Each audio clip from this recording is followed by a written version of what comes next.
पवित्र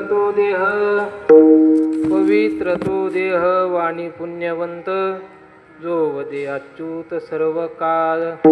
तयाच्या चिंतने तरतील दोषी, जळतील राशी पातकांच्या. देव इच्छिरज चरणीची माती, धावत चालती मागे मागे. काय तया वेगळे उरले अनेक, वैकुंठ नायक जया कंठी. तयाच्या चिंतने तरतील दोषी, जळतील राशी पातकांच्या. तुका म्हणे देव भक्ताचा संगम, तुका म्हणे देव भक्ताचा संगम. तेथे ओगनाम त्रिवेणीचा, तयाच्या चिंतने तरतील दोषी, जळतील राशी पातकांच्या. पांडुरंगा करू प्रथम नमन, करू प्रथम नमन, पांडुरंगा करू प्रथम नमन, पांडुरंगा करू प्रथम नमन. दुसरी चरणा संतांची, दुसरे चरण संतांची, दुसरे चरण संतांची. जगमानाने कधीचा विस्तार, जगमानाने कधीचा विस्तार, जगमानाने कधीचा विस्तार, जगमानाने कधीचा विस्तार. बाबाजी सद्गुरुदास तुका, बाबाजी सद्गुरुदास तुका, बाबाजी सद्गुरुदास तुका. नमामि सद्गुरुं शांतं सच्चिदानंद विग्रहं, पूर्ण ब्रह्म परानंद मीशमालंदी वल्लभं.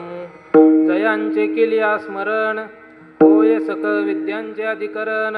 तेची वंदू श्रीचरण श्री गुरूंचे. ओम नमो ज्ञानेश्वरा, करुणा करा दया. तुमचा अनुग्रह लादलो, पावन झालो चराचरी.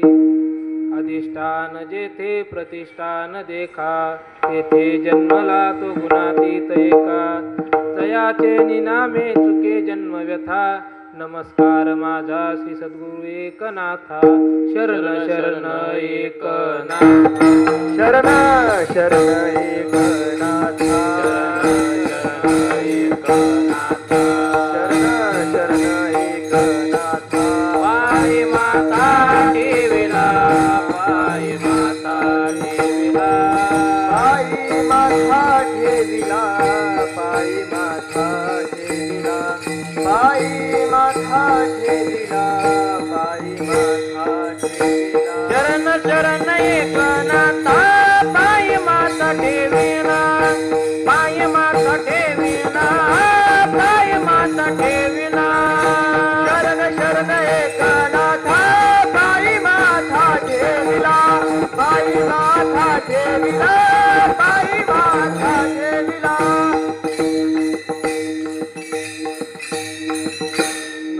सद्गुरु तकया ज्ञानदीपा, नमो सद्गुरु सच्चिदानंद रूपा, नमो सद्गुरु भक्त कल्याण मूर्ती, नमो सद्गुरु भास्करा पूर्ण कीर्ती.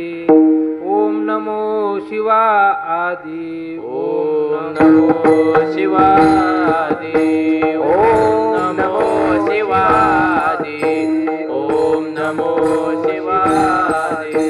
कावडी घेतली खांदी, कावडी घेतली खांदी, कावडी घेतली खांदी, कावडी घेतली खांदी. मिळाली संत माने, मिळाली संत माने, मिळाली संत माने, मिळाली संत माने. त्यांचे चरण रेणू वंदुरे, त्यांचे चरण रेणू वंदुरे, त्यांचे चरण रेणू वंदुरे. शिवनाम चित्तमुखी, शिवनाम चित्तमुखी, शिवनाम चित्तमुखी. जवी बाका पणिया रे, नाम चित्तमुखी, शिवनाम चित्तमुखी, शिवनाम चित्तमुखी. ओम नमो शिवाजी, ओम नमो शिवाजी, ओम नमो शिवाजी, ओम नमो शिवाजी. कावडी घेतली कांदी, कावडी घेतली कांदी, कावडी घेतली कांदी, कावडी घेतली कांदी. मिळाली संत माने, मिळाली संत माने, मिळाली संत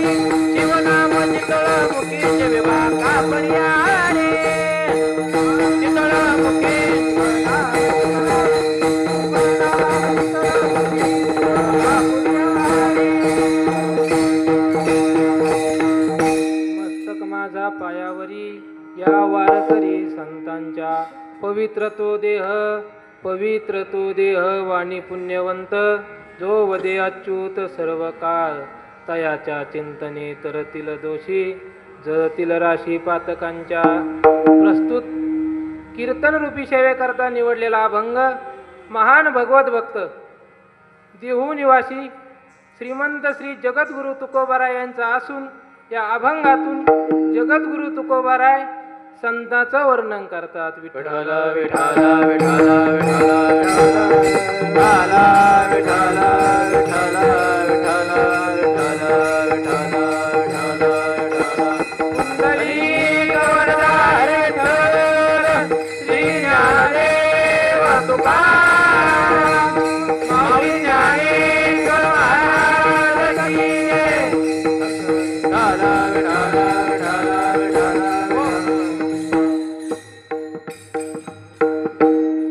प्रारंभ करण्यापूर्वी थोडासा परिहार द्यायचा तो असा, सालाबाद प्रमाणे याही वर्षी गोकुळ अष्टमी निमित्त भगवंताच्या प्राकट्य दिनानिमित्त चालू असलेला हा अखंड हरिनाम सप्ताह आणि त्या सप्ताहामध्ये श्री गुरु बाबाच्या आज्ञेने आलेली ही कीर्तन रूपी सेवा. विठ्ठल विठ्ठल विठ्ठल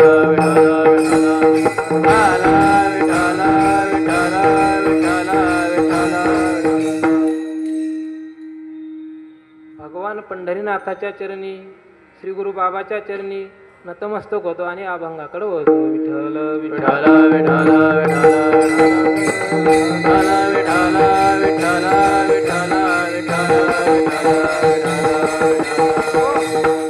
तुकोबारा या अभंगामधून संतांचं वर्णन करतात.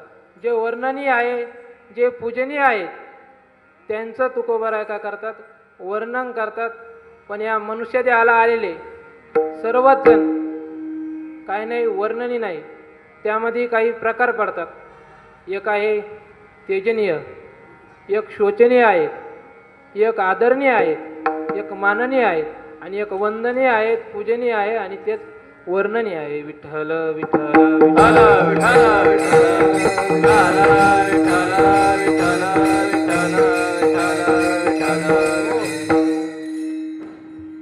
तेजनीय कोण आहेत?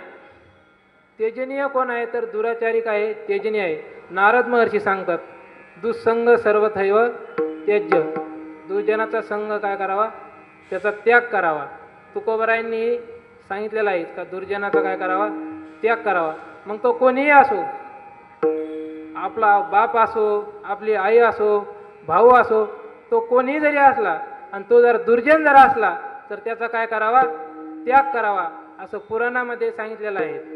एकाने आपला बाप दुर्जन होता म्हणून त्याचा त्याग केला, एकाने आपला भाऊ दुर्जन होता म्हणून त्याचा काय केला, त्याग केला. प्रल्हादी जनक विभीषणे बंधू, प्रल्हादी जनक विभीषणे बंधू, प्रल्हादी जनक विभीषणे बंधू, जनक विभीषणे बंधू. हिंदू भरती केली राज्यमाता, हिंदू भरती केली राज्यमाता, हिंदू भरती केली. प्रल्हादी जनक विभीषणे बंधू, राज्यमाता हिंदू भरती केली राज्यमाता हिंदू.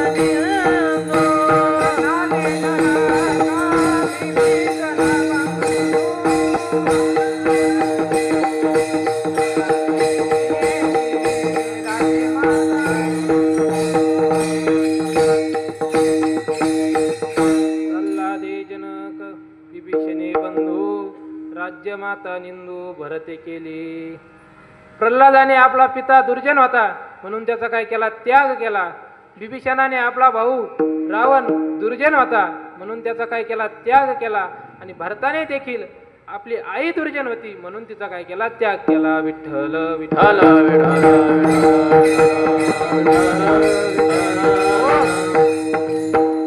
दुर्जनाचं काही लक्षण सांगितलेलं आहे तुकोबारायांनी. गाथ्यामध्ये एक अभंगच त्याच्या करता लिहिलेला आहे. देखुनी हर कली अंड, देखुनी हर कली रांड, पुत्र झाला म्हणजे आतव तो झाला भांड, तार सुरटा शिंदळ.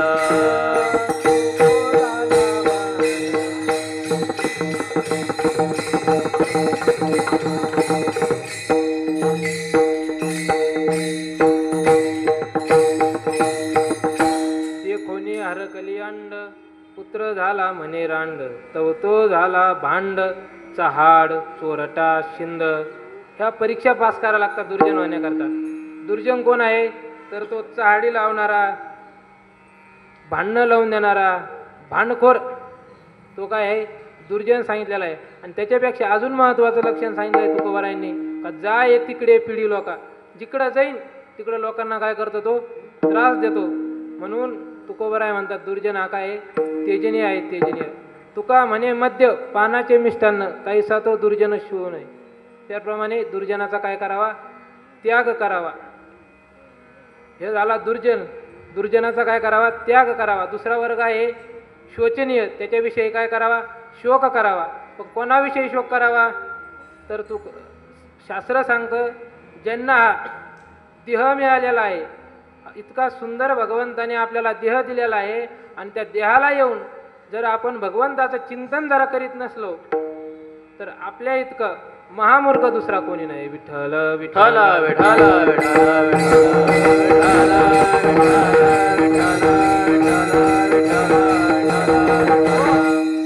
हा देह ज्याच्या करता दिला आहे ते जरा जो करीत नसेल, तो जरा भगवंताचं नाम चिंतन करीत नसेल तर त्याच्याविषयी काय करावा शोक करावा. तो जिवंत असतानाच त्याच्याविषयी रडावं, त्याच्याविषयी शोक करावा. ज्ञानोबाऱ्या सांगतात पाहे पा शरीराची आगावा दया लागे आले पांडवा, तो कार्यार्थ आगावा सांडोनिया. ज्याच्या करता आले ते सोडून दुसरेच करतात. विठ्ठल विठ्ठल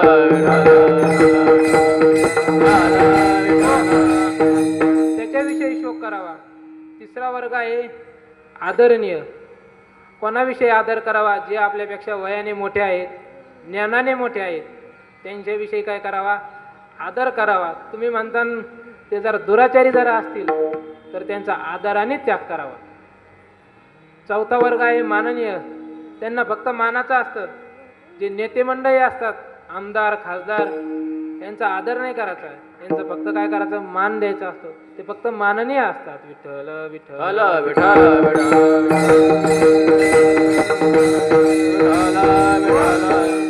आणि एक वर्ग असा आहे तो वंदनीयही आहे, तो पूजनीयही आहे आणि तो वर्णनीय आहे. असे कोण आहेत ते तुकोबाराय अभंगाच्या प्रथम चरणात सांग. पवित्र तो देह वाणी पुण्यवंत, पवित्र तो देह वाणी पुण्यवंत, पवित्र तो देह वाणी पुण्यवंत, पवित्र तो देह वाणी पुण्यवंत, पवित्र तो देह वाणी पुण्यवंत,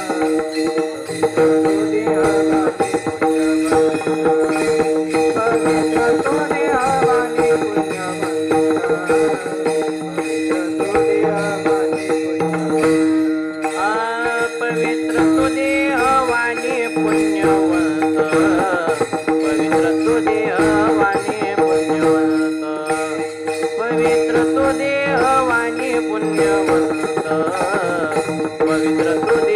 वाणी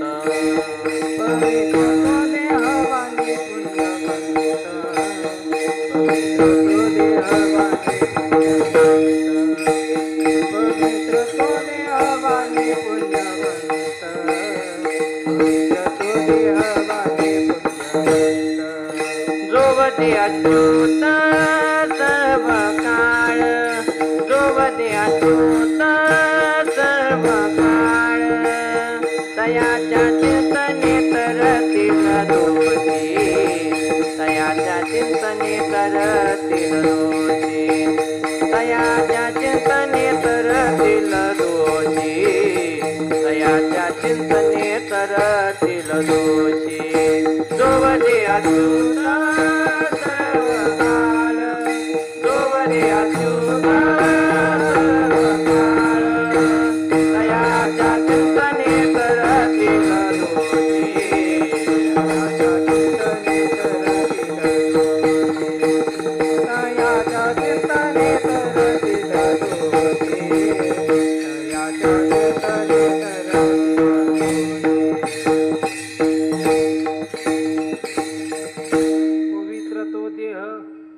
पुण्यवंत जो वदे अच्युत सर्व काळ. या अभंगातून तुकोबारायांनी संतांचं वर्णन केलेलं आहे. कोण पवित्र आहे तर जो वदे अच्युत सर्व काळ. पवित्र म्हणजे काय? संतांचं वर्णन करता त्या अभंगातून तुकोबाराय. पण संतांचं वर्णन का करायचं? संतांचं वर्णन केल्यानंतर आपल्याला काय फायदा होणार? संतांचं वर्णन कशाकरता करायचं असतं तर संतांचं वर्णन केल्यानंतर देवाला आनंद होतो म्हणून संतांचं वर्णन करायचं. कारण 12व्या अध्यायामध्ये भगवंताने जो भक्तियोग सांगितला त्याच्यामध्ये प्रत्येक श्लोकामध्ये योमत भक्त समे प्रिय, हा भक्त मला काय आहे? प्रिय आहे. हा भक्त मला प्रिय आहे. पण त्याच्यापेक्षा जास्त कोण प्रिय आहे तर भगवंताने सांगितलं येतु धर्म्यामृतमिदम यथोक्तम पर्युपासते श्रद्धादाना मत्कर्मा भक्तास्ते तिव मे प्रिय. जे भक्तचरित्राचं गान करतात, जे भक्तचरित्र सांगतात ते मला भक्तापेक्षाही जास्त प्रिय आहे. विठ्ठल विठ्ठल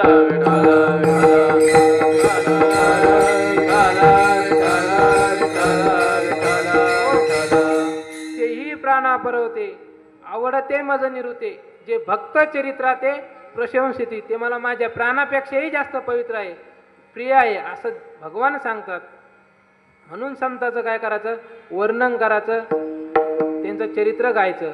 अजून एक कारण, हरपले आपण पे पावे ते संता ते पाहता घेऊसावे म्हणून ऐकावे वाणावे तेची सदा. ज्ञानोबराय सांगतात आपली एक वस्तू हरलेली आहे आणि ती प्राप्त करण्याकरता आपल्याला संताला भजावं लागेल.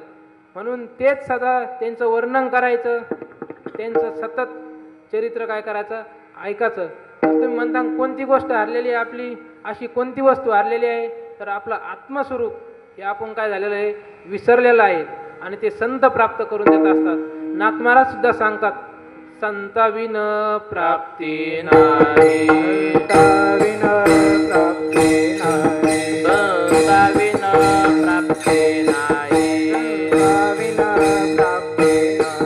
ऐसे वेद देतो पाही, ऐसे वेद देतो पाही, ऐसे वेद देतो पाही, ऐसे वेद देतो पाही, ऐसे वेद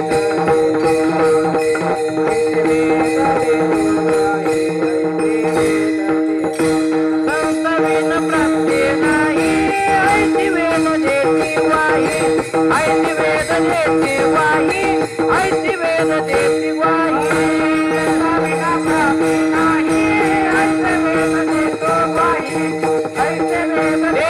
वाही.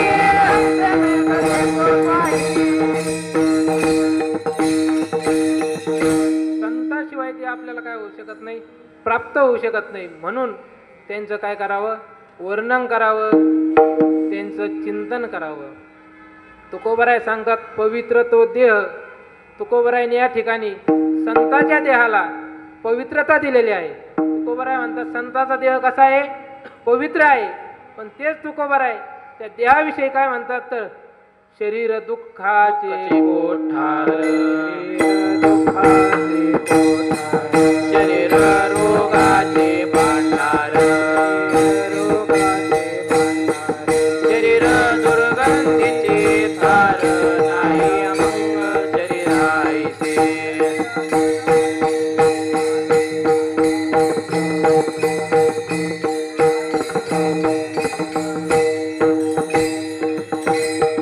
शरीर रोगाचे भांडार, शरीर दुःखाचे कोठार, शरीर दुर्गंधीचे तार, नाही अपवित्र शरीर आहे ते.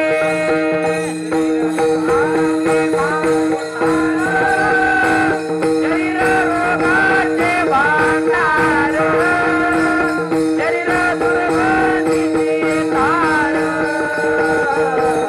नाही अपवित्र शरीर आहे ते.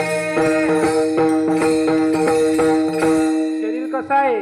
दुःखाचे कोठार, दुःखाचा कारखाना आहे. रोगाचे भांडार आहेत, दुर्गंधीचे थार, नाही अपवित्र शरीर आहे. त्या शरीरासारखं अपवित्र दुसरं काही नाही. मदालासा सुद्धा सांगते हा देह नाशिवंत मळमूत्राचा बांधा, आदि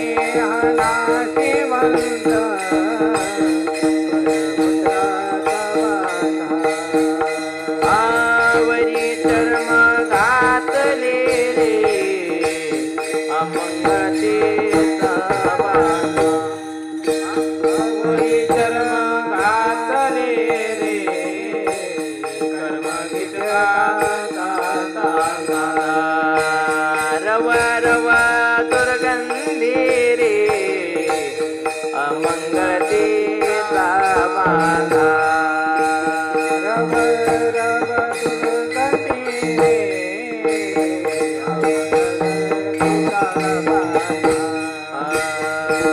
स्वरे त्या हरिहरा चरण जाई गोविंदा.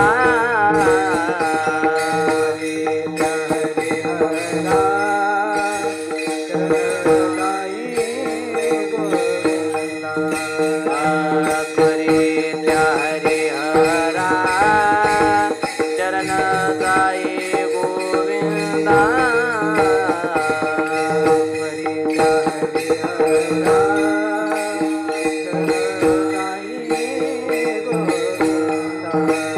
परी दे मदालता सोहम सुदोरे बाळा.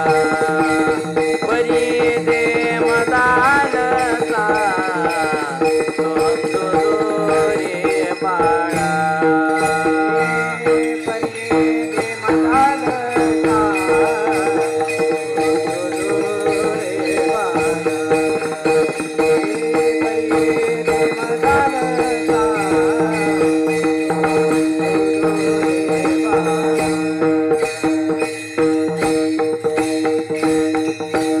हा देह नाशिवंत. हा देह कसा आहे? नाशिवंत आहे. हा देह कसा आहे? अपवित्र आहे. तुकोबराही सांगतात, सर्व संतही सांगतात, हा देह कसा आहे? अपवित्र आहे. आणि तुकोबरा या ठिकाणी देहाला पवित्र कसं काय म्हणले? विठ्ठल विठ्ठल विठ्ठल विठ्ठल विठ्ठल विठ्ठल या ठिकाणी तुकोबरायचे देहाला पवित्र म्हणले. ते हा देह नाही म्हणले, तो देह म्हणलेले आहे. त्याचं उत्तर असं आहे, त्याचं कारण काय आहे संतांच्या देहाचं पवित्रतेचं? तर अभंगाच्या उत्तरार्धात सांगतात. जोवदी अच्युत सर्व काळ जोवदी अच्युत सर्व काळ जोवदी अच्युत, सर्व काळ जोवदी अच्युत. पवित्र तो देह वाणी पुण्यवंत. पवित्र तो देह वाणी पुण्यवंत. पवित्र तो देह वाणी पुण्यवंत. पवित्र तो देह वाणी पुण्यवंत. जोवदी अच्युत सर्व काळ जोवदी अच्युत. सर्व काळ जोवदी अच्युत, सर्व काळ जोवदी अच्युत. जोवदी अच्युत सर्व काळ, जो सतत सर्व काळ अच्युताचं काय करतो? स्मरण करतो, तो देह पवित्र म्हणले. मग या ठिकाणी पवित्र म्हणजे काय? पवित्रतेचं कारण कळलं. काय लक्षण आहे? तर जो वदे अच्युत सर्व काळ. पण पवित्र शब्दाचा अर्थ काय? पवित्र कशाला म्हणतात? पवित्र शब्दाचा अर्थ आहे ज्याच्या ठिकाणी दुसऱ्याचे दोष घालण्याची जी शक्ती असते त्याला पवित्र म्हणतात. विठ्ठल विठ्ठल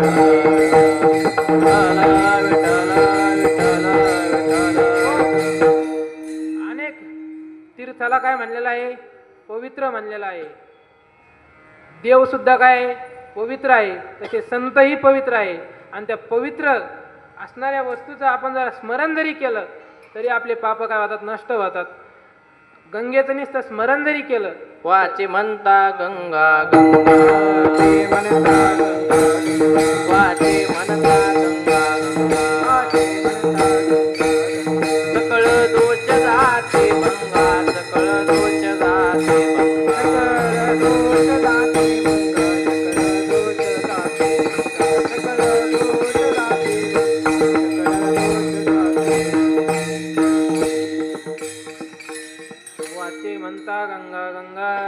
सकळ दोष जाती भंगा. वाचन नुसतं गंगेचं स्मरण जरी केलं, नामस्मरण जरी केलं तरी आपले पाप काय होतात, नष्ट होतात. तेवढंच काय, चंद्रभागेकडे नुसतं पाहिलं जरी तरी सकळ तीर्थ घडल्याचं पुण्य लागतं. अवघीच तीर्थे गळती एक वेळा, चंद्रभागा डोळा देखिली हा, चंद्रभागा डोळा. अवघीच तीर्थे गळती एक वेळा, चंद्रभागा डोळा देखिली हा, चंद्रभागा डोळा.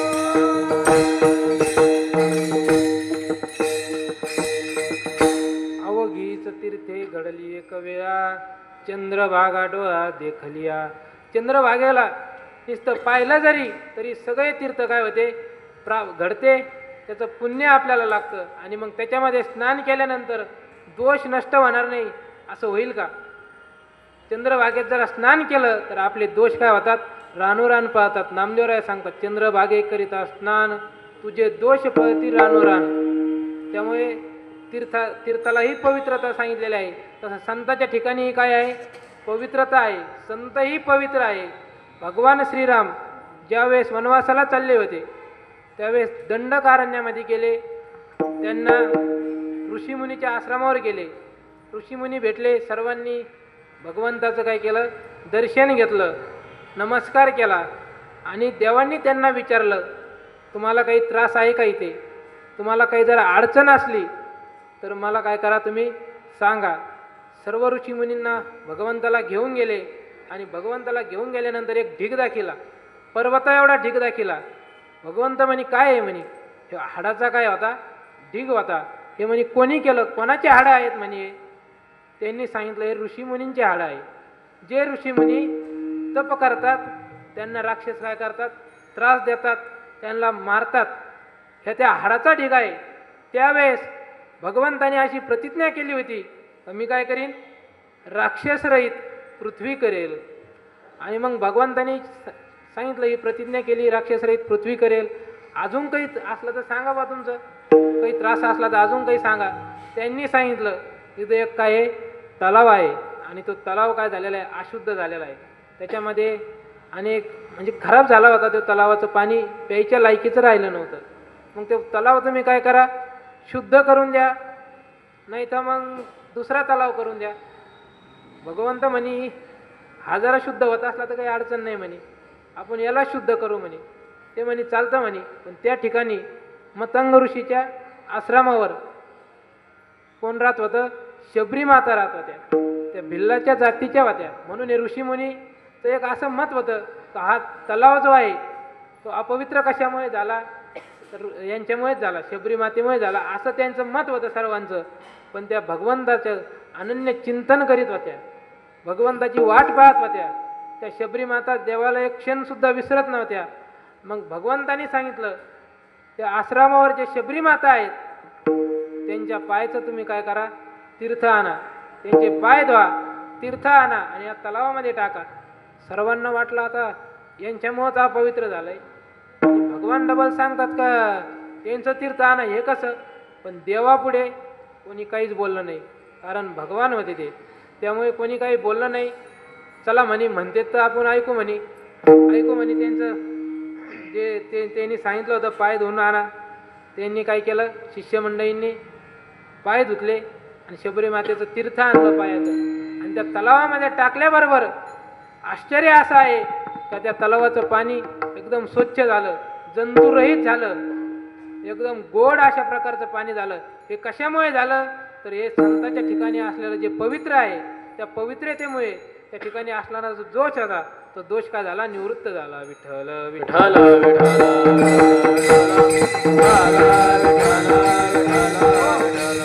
म्हणून त्यांना काय म्हणलेलं आहे, पवित्र म्हणलेलं आहे.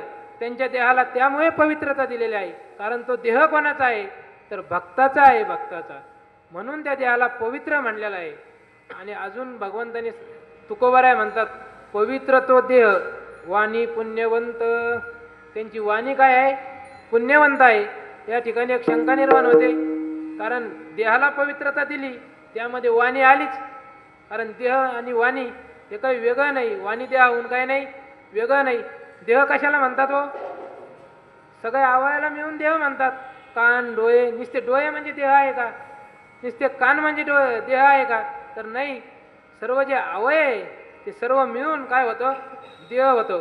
ज्ञानोबराय म्हणतात, रथांगाचा मेळावा तेवी रथ म्हणजे पांडवा, तैसा अधोर्ध अवयवा तया नाव देह. मग त्याला देह म्हणतात. मग देहामध्ये वाणी आलं, वाणी आल्यामुळे वेगळं सांगायची काही गरजच नव्हती ना. वाणी पुण्यवंत. तर त्याचं उत्तर असं आहे, तुकोबरायाला सांगायचं असेल का वाणी म्हणजे काय? वाणी म्हणजे वाणी नाही, तर त्यांच्या मुखातून जे अभंग आलेले आहेत, त्यांच्या मुखातून जे ग्रंथ आलेले आहेत, जे ज्ञानेश्वरी असो, गाथा असो, ते काय आहे? पुण्यवंत आहे, पुण्यवंत. त्यांच्या मुखातून जे वाङ्मय बाहेर निघलेलं आहे, जी संतवाणी आहेत, आपण जे संतवाणी म्हणतो, अभंगाला आपण काय म्हणतो? संतवाणी म्हणतो. त्यांच्या मुखातून आलेले जे वचन आहे, ते वचन अमृत आहे, ते काय? पुण्यवंत आहे. ते शिव्या जरी देत असले तरी ते काय आहे? पवित्र आहे ते वचन. तयाचे बिसाट शब्द सुखे म्हणो येतील वेद. त्याच्या मुखातून कोणते जरी शब्द आले तरी ते काय? वेद वेद आज्ञेप्रमाणे मानावे. विठ्ठल विठ्ठल विठ्ठल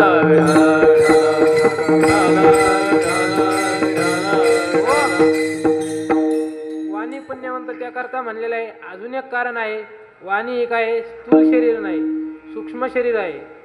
सूक्ष्म शरीरामधील वाणी हा काही इंद्रिय आहे, हे वाणी इंद्रिय आहे. त्यामुळे सूक्ष्म शरीराला सुद्धा पवित्र म्हणायचं असेल तुकोबारायांनी या ठिकाणी, त्यामुळे ही वाणी शब्द वापरला असेल. विठ्ठल विठ्ठल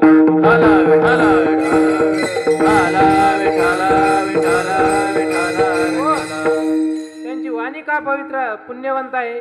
तर सतत काय करते? ते अच्युताचं स्मरण करते. तर वाणी पुण्यवंत आहे. त्याकरता आपण तुकोबारायाच्या चरित्राकडे जाऊ. ज्यावेळेस तुकोबारायांना भगवंताने अभंग लिहायचे सांगितले होते, तुकोबारायांनी अभंगही लिहिले. पण त्यानंतर रामेश्वर शास्त्रींनी ते अभंग काय करायला लावले? इंद्रायणीमध्ये बुडवायला लावले. त्याचं कारण असं होतं का त्यावेळेस तुकोबारायाच्या अभंगामध्ये वेद आला होता, वेदाचा अर्थ आला होता, आणि तो वेदाचा अर्थ प्राकृतमध्ये येऊ नये अशी त्यावेळेसची काय होती? समज होती, मान्यता होती, आणि ती योग्यही होती. त्याच्यात काही नव्हतं. पण भगवंतांनी तुकोबारायांना काय केली होती? आज्ञा केली होती. म्हणून तुकोबारायांनी अभंग लिहिले होते. आणि ते अभंग रामेश्वर शास्त्रीने तुकोबारायांना काय केले होते? बोलायला लावले होते. तेच रामेश्वर शास्त्री ज्यावेळेस ते शंकराचे काय होते? उपासक होते. पुण्यामध्ये शंकराच्या पूजेला चालले होते. त्यावेळेस वाटेने जाता जाता अनगडशहा नावाच्या फकीराची काय लागली? विहीर आली. आणि त्या विहिरीमध्ये गेले. त्यावेळेस उन्हाळा होता, कडक ऊन पडलेलं होतं, गरमी होत होती. त्यामुळे त्यांना वाटलं इथं काय करू आपण? स्नान करू. पण ती विहीर कोणाची होती? फकीराची होती. आणि फकीर कसे होते? तपस्वी होते. फकीर तपस्वी होते. फकीर होते पण तपस्वी होते. आणि हे विद्वान होते, शास्त्री विद्वान होते, पण तपस्वी नव्हते.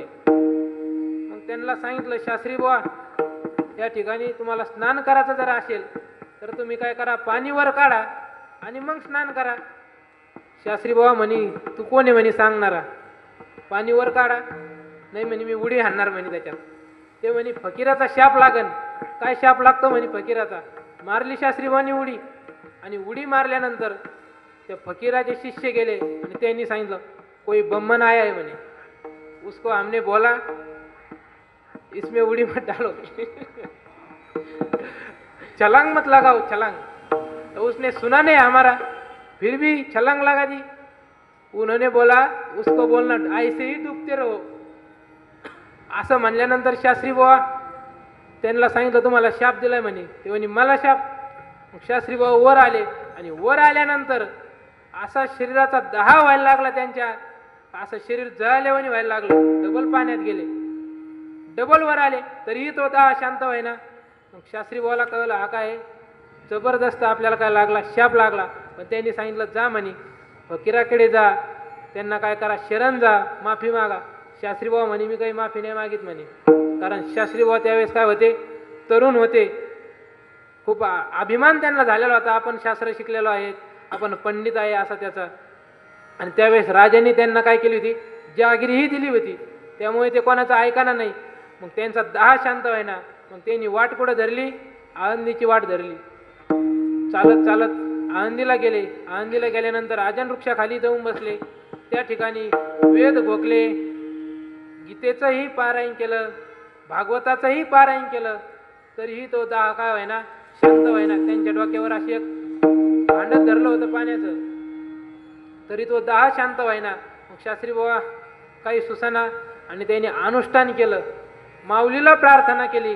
बरेच दिवस प्रार्थना केल्यानंतर माऊलीचा त्यांना काय झाला, साक्षात्कार झाला. आणि माऊलींना स्वप्नात जाऊन त्यांना सांगितलं का तू कामी तर काय होणार नाही म्हणे. हा दाह मी शांत नाही करू शकत म्हणे. पण शास्त्री बाबा म्हणे मला हा दाहच झाला कस का, कारण मी खूप अभ्यास केला होता, वेदाचा अध्ययन केलं होतं, माझ्या ठिकाणी खूप पुण्य झालं होतं, मला हा शाप लागा नव्हता लागत. शास्त्री बाबांनी सांगितलं तो शाप, तुझं जे पुण्य होतं ते पुण्य सगळं नष्ट झालं म्हणे. ते म्हणे कस काय झालं म्हणे, तर ज्ञानोबारायांना सांगितलं तुला काय झाली, निंदा घडली म्हणे. निंदा ते म्हणे कोणाची घडली, तर त्यावेळेस ज्ञानोबाराय सांगतात तुका सर्वश्रेष्ठ प्रिया आम्हा थोर जो का अवतार नामयाचा, त्याची तुझं काही घडली रे निंदा, म्हणून ये बाधा उपजली. त्याची तुला काय झाली, निंदा घडली म्हणे. निंदा तुला आता तुकोबारायांना शरण गेल्याशिवाय काय नाही, पर्याय नाही. त्यामुळे तू काय कर, तुकोबारायला शरण जा. विठ्ठल विठ्ठल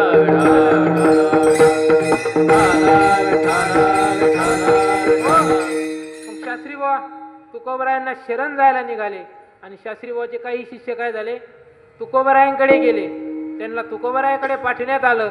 आणि तुकोबारायाकडे गेल्यानंतर त्यांनी सांगितलं शास्त्री बाबांच्या काय ओराला, शरीराचा 10 ओराला त्यांना शाप लागला.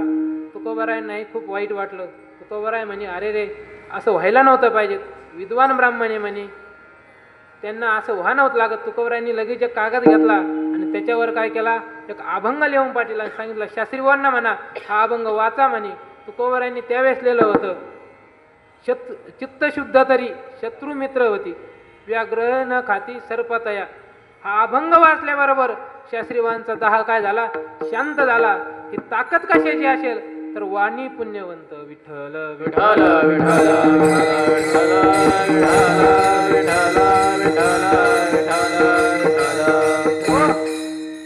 तुम्ही सांगितलं त्याचं कारण काय आहे, त्यांची वाणी का पुण्यवंत आहे, त्यांचा देह का पवित्र आहे, तर ते काय करतात, अच्युताचं सतत स्मरण करतात. एक क्षणही त्यामध्ये काय होत नाही, खंड पडत नाही. पण भगवंताचं स्मरण करतात, अच्युताचं स्मरण सतत करतात. हे कसं काय शक्य आहे, कारण आपण जागृतीत करू, झोपेत कसं काय करणार, कारण 3 अवस्था जागृती, स्वप्न आणि सुषुप्ती. जागृतीत आपण करू शकतो, पण सतत आपण जागे राहतो का, नाही. तर मग स्वप्नात कसं स्मरण करणार, सुषुप्तीत कसं स्मरण करणार, तर त्याचं उत्तर असं आहे का स्मरणाचे 2 प्रकार आहेत, एक जाणीवात्मक स्मरण आणि एक क्रियात्मक स्मरण. विठ्ठल विठ्ठल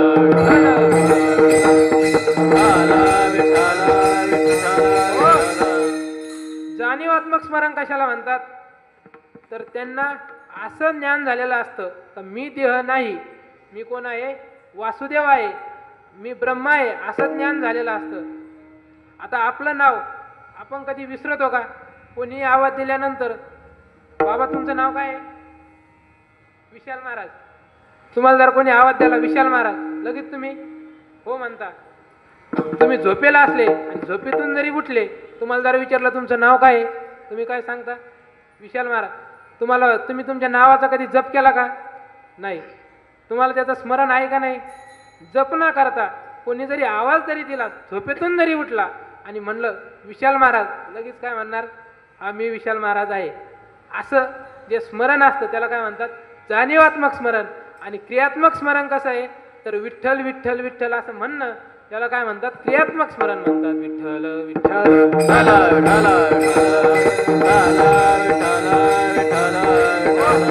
त्यांना काय झालेलं असतं, मी काय आहे, ब्रह्मा आहे, मी वासुदेव आहे, मी वासुदेव तत्वता, मी वासुदेव तत्वता, कळो येईल विचारिता, कळो येईल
जाणीवात्मक स्मरण झालं. मी वासुदेव तत्वता, मी वासुदेव स्वरूप आहे, मी ब्रह्मस्वरूप आहे, मी काय नाही देह नाही, मी देहाहून काय आहे वेगळा आहे, असं ज्यांना ज्ञान झालेलं असतं तेच संत असतात. आणि असं ज्यांना ज्ञान झालेलं नाही ते काय नाही संत नाही. हे तुकोबरायांनी या अभंगामध्ये संताचं काय केलेलं लक्षण सांगितलेलं आहे.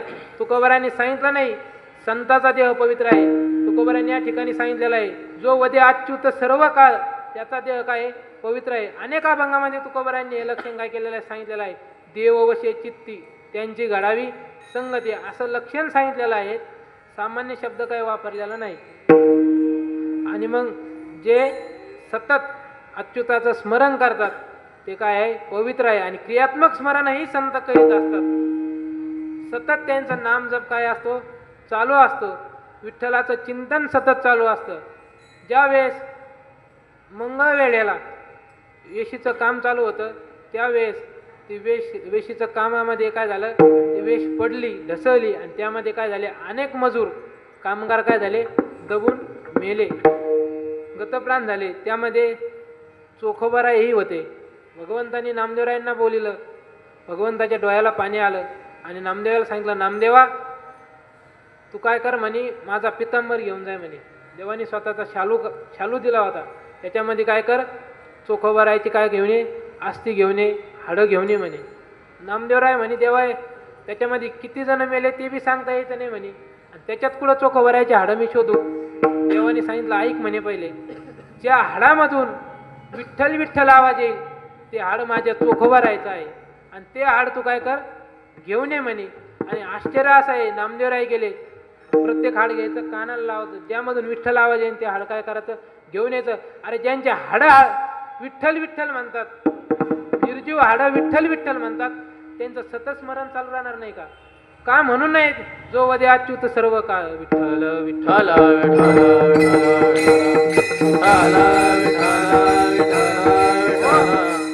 जनाबाईच्या गौऱ्या सुद्धा विठ्ठल विठ्ठल म्हणत होत्या.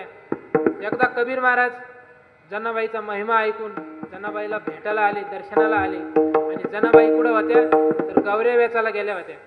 आणि कबीर महाराजही त्या ठिकाणी गेले.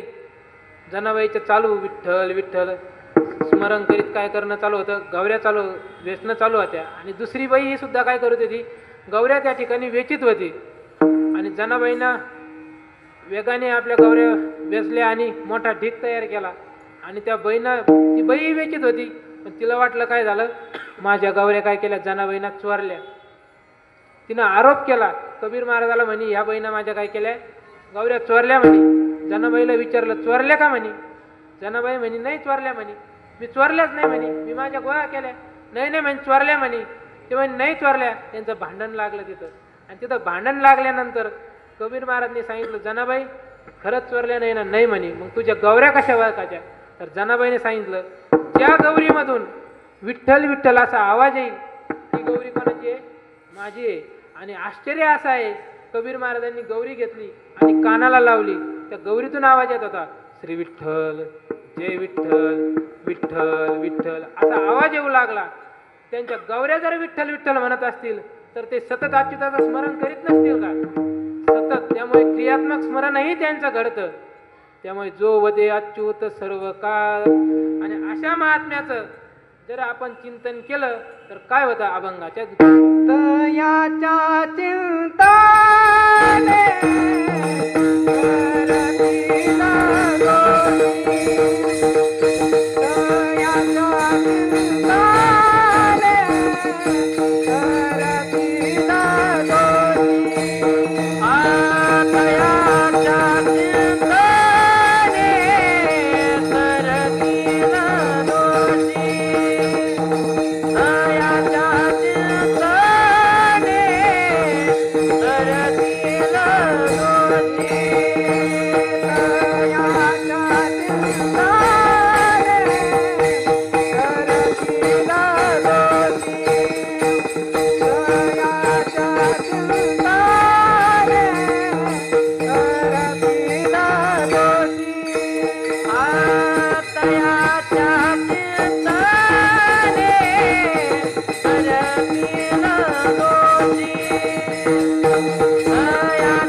राशी पातकांच्या.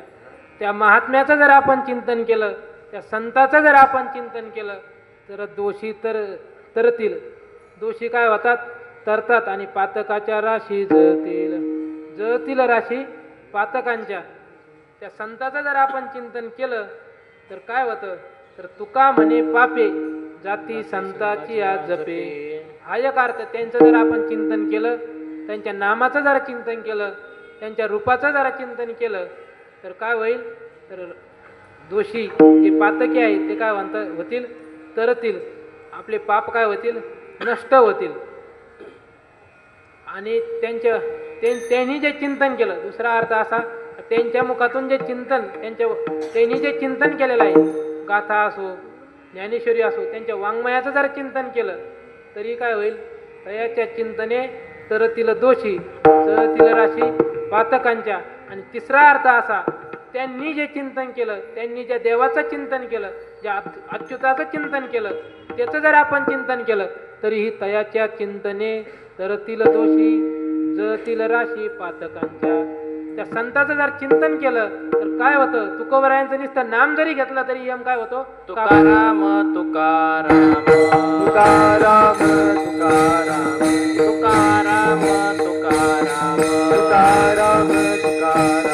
नाम घेता कापे यम, नाम घेता कापे यम, नाम घेता कापे यम, नाम घेता कापे यम, नाम घेता कापे यम, नाम घेता कापे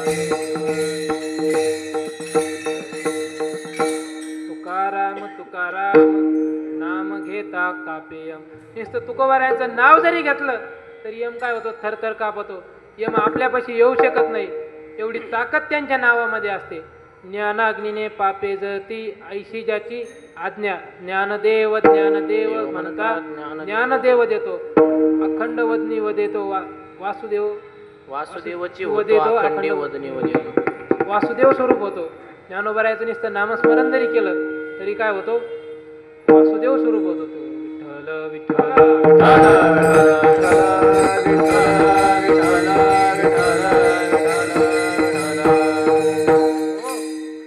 असे जे महात्मे आहेत त्यांचं नाम चिंतन केल्याने काय होतं? आपले दोष नष्ट होतात, आपले पाप नष्ट होतात. मग ते महात्मे, जसं गंगा पवित्र आहे. गंगा कोणामुळे पवित्र आहे? तर भगवंताच्या तुझ्या चरणीच्या गंगा, भगवंताच्या चरणाचा त्यांना काय झालेला आहे? स्पर्श झालेला आहे. आणि त्या स्पर्शामुळे गंगेच्या ठिकाणी जे पावित्र्य आहे ते पावित्र्य भगवंतामुळे आहे. आणि भगवंताच्या ठिकाणी जे पावित्र्य आहे ते पावित्र्य कोणामुळे आहे? संतामुळे आहे. माझ्या ठिकाणी जे पवित्र आहे, भगवान नाथ महाराजांनी सांगितलेलं आहे, ते पवित्रता कोणामुळे आहे? तर संतामुळे आहे. आणि त्या संतामुळे पवित्रता असल्यामुळे तुकोबाराय म्हणतात, हा देव काय करतो? त्यांच्या चरणाचे रज जो आहे, चरणीचे रज वंदी पाणी नाचती कीर्तनी त्यांचे माता.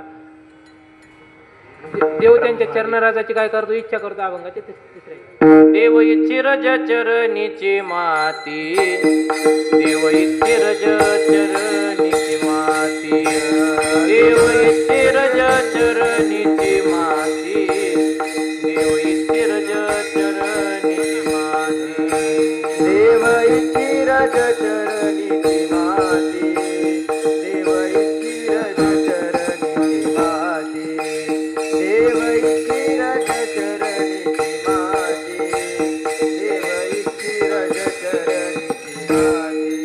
धावत चालती मागे मागे, धावत चालती मागे मागे, दयाच्या चिंतने तरतील दोषी, दयाच्या चिंतने तरतील दोषी, दयाच्या चिंतने तरतील दोषी, दयाच्या चिंतने तरतील दोषी. मागे मागे, मागे मागे,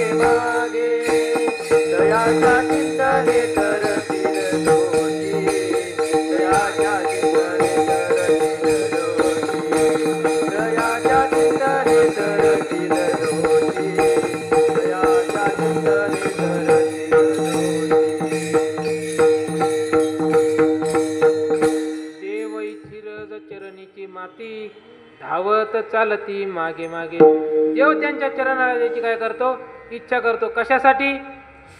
तर पवित्र होण्याकरता. देव सुद्धा ते पवित्र होण्याकरता काय करतो? त्यांच्या चरणराजाची काय करतो?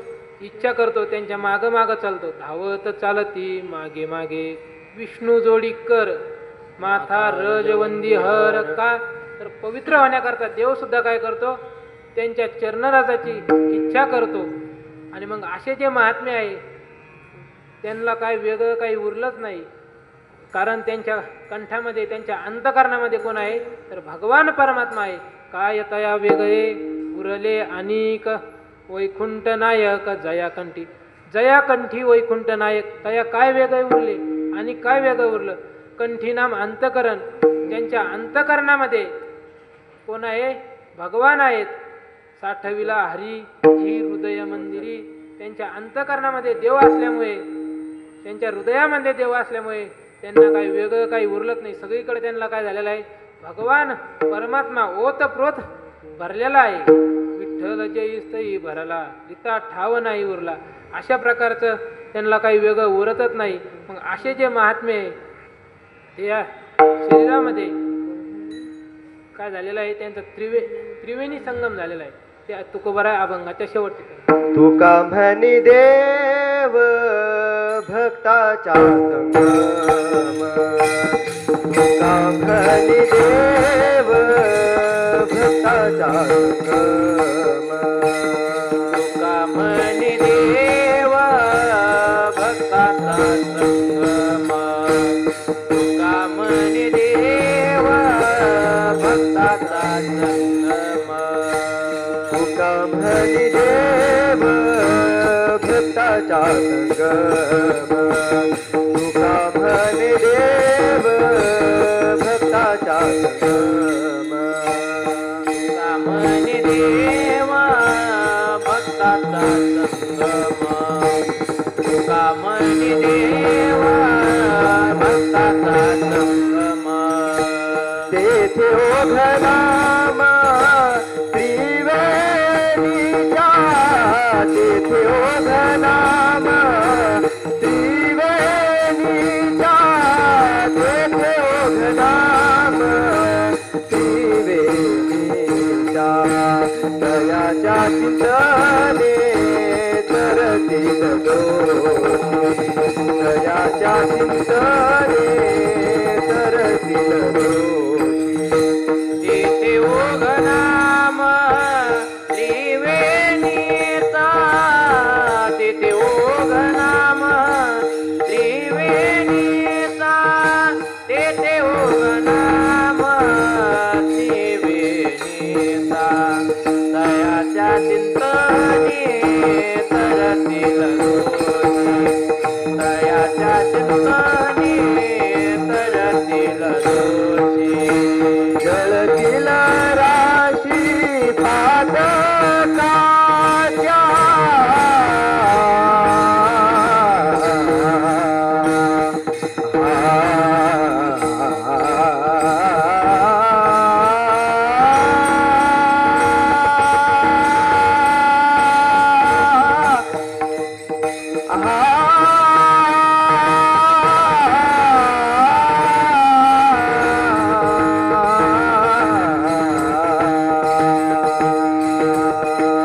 जळतील राशी पातकाच्या. जळतील राशी पातकाच्या. जळतील राशी पातकाच्या. दयाच्या चिंतने तरतील दोषी. दयाच्या चिंतने तरतील दोषी. जळतील राशी पातकांच्या.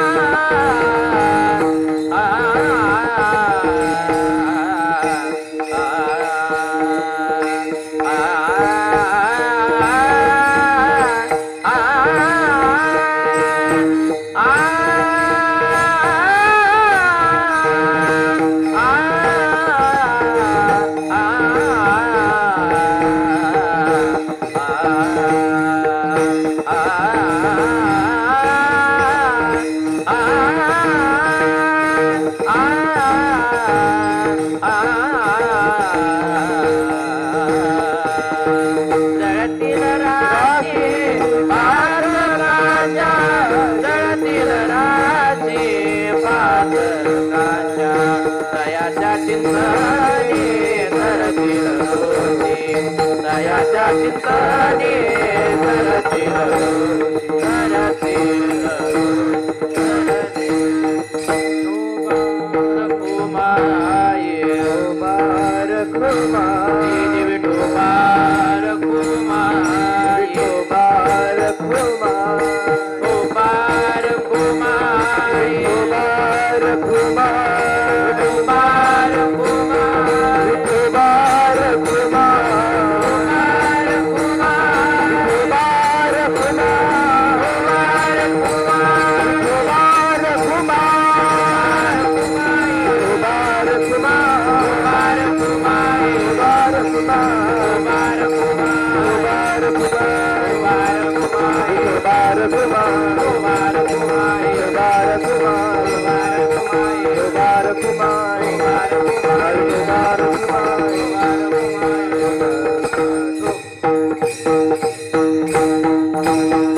तुका म्हणे देव भक्ताचा संगम तेथे ओघ नाम त्रिवेणीचा. ज्याप्रमाणे प्रयागला गंगा यमुना आणि सरस्वती यांचा त्रिवेणी संगम आहे, त्याप्रमाणे या ठिकाणी तुकोबराय म्हणतात देव भक्त आणि नामाचा काय आहे? त्रिवेणी संगम आहे. विठ्ठल विठ्ठल विठ्ठल विठ्ठल विठ्ठल विठ्ठल विठ्ठल विठ्ठल विठ्ठल विठ्ठल. तुका म्हणे देव भक्ताचा संगम तेथे ओघ नाम त्रिवेणीचा. तयाच्या चिंतने तरतील दोषी जळतील राशी पातकांच्या. ज्ञानेश्वर माऊली ज्ञानराज माऊली माऊली तुकाराम ज्ञानेश्वर माऊली ज्ञानराज माऊली तुकाराम. ज्ञानेश्वर माऊली ज्ञानराज माऊली माऊली तुकाराम ज्ञानेश्वर माऊली ज्ञानराज माऊली माऊली ज्ञानेश्वर माऊली ज्ञानराज माऊली माऊली तुकाराम. ज्ञानेश्वर माऊली ज्ञानराज माऊली तुकाराम. झालेली सेवा श्री गुरु बाबांच्या चरणी अर्पण करून या ठिकाणी सेवेला काय करू? पूर्णविराम देऊ. विठ्ठल